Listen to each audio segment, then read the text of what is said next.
So we're getting into the full moon forecast in the sign of Aries for our fixed signs. So let's start off with Taurus. Taurus, this Aries full moon is going to be happening and taking initiative in your 12th house, the 12th house of meditation, the 12th house of imagination, you know, and some spiritual enlightenment, and most importantly, some rest, okay?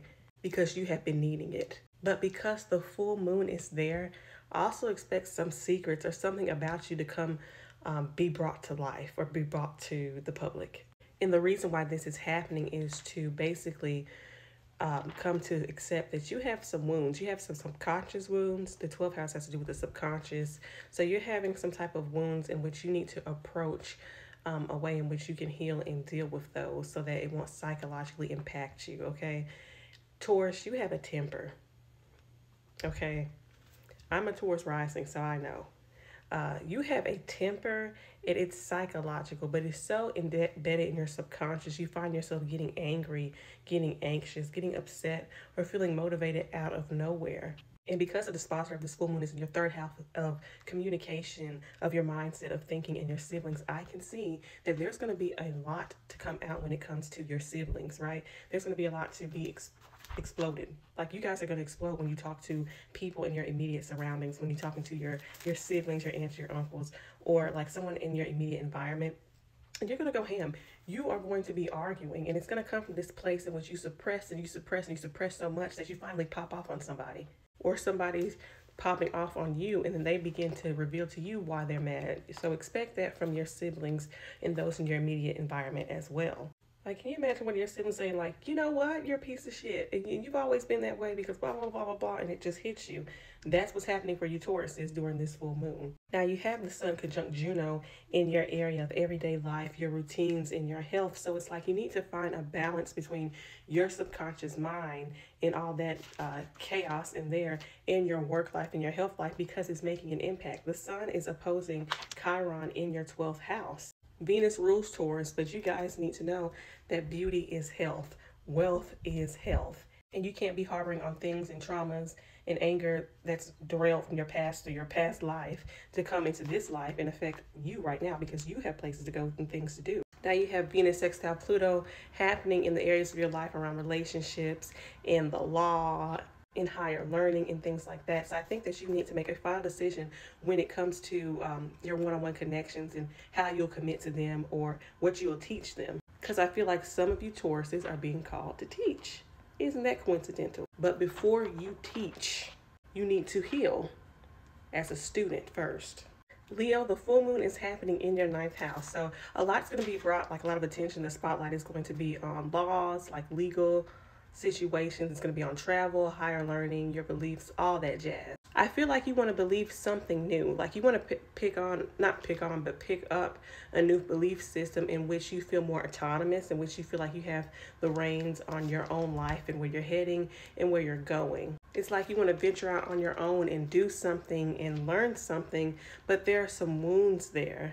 Like maybe you didn't have the best mentors or the best teachers, or the last trip that you went on wasn't exactly the best. There was a lot of anger being harbored, a lot of things to be had. And so because of that, things have triggered you. It's triggered you to not believe. It's triggered you not to expand your horizons. But now I feel like you're becoming more fearless and more confident in your own decision making, in your own walk of life, and what you believe and how you will practice those things. And you may be going back to school, you know, taking up a course in which you're actually interested in for your own enjoyment, not to impress anybody else but your damn self.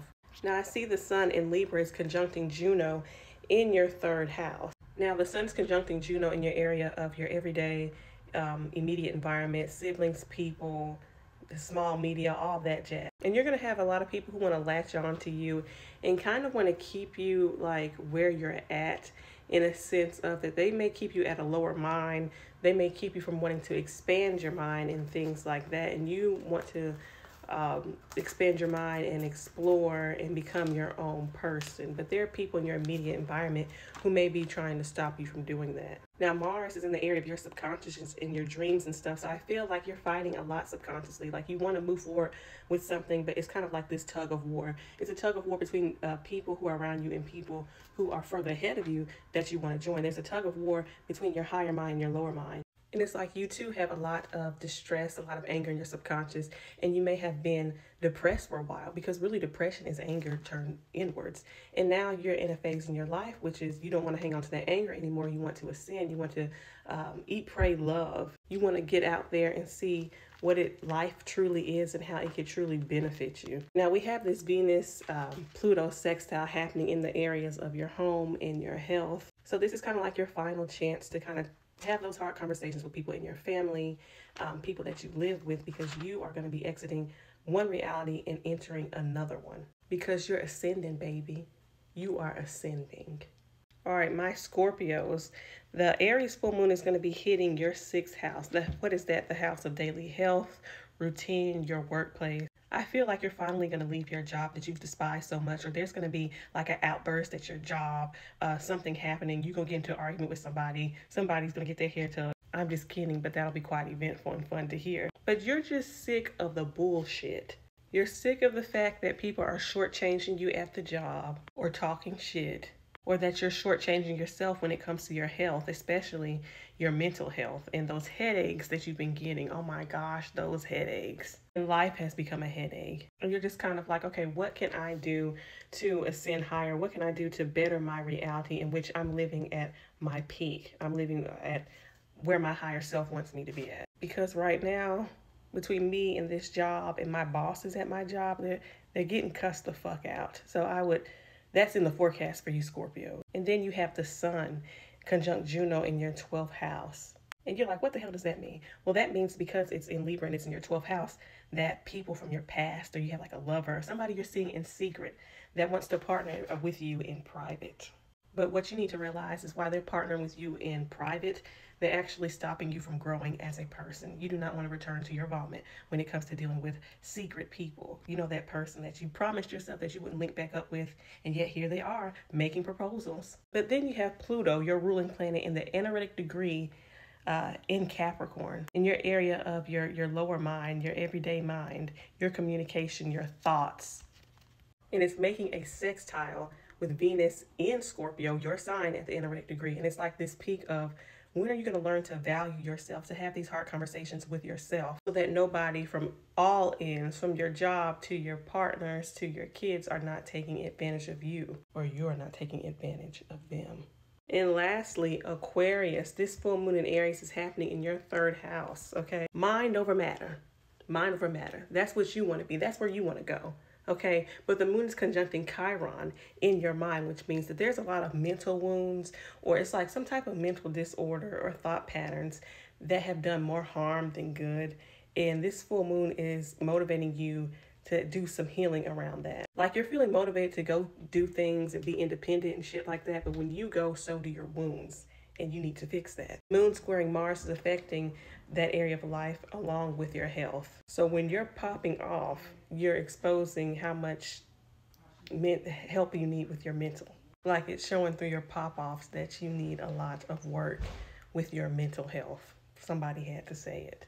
And then you have the sun conjuncting Juno in your 9th house in the sign of Libra. So here comes the lawsuits, or the people who think that they can handle them or handle you.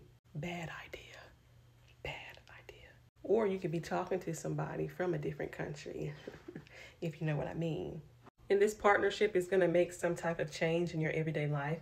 And I feel that it'll irritate and trigger you, because you don't want your reality changed. You change it for yourself. Around this time, there's a lot of attention being put on you through social media, the public, all of that.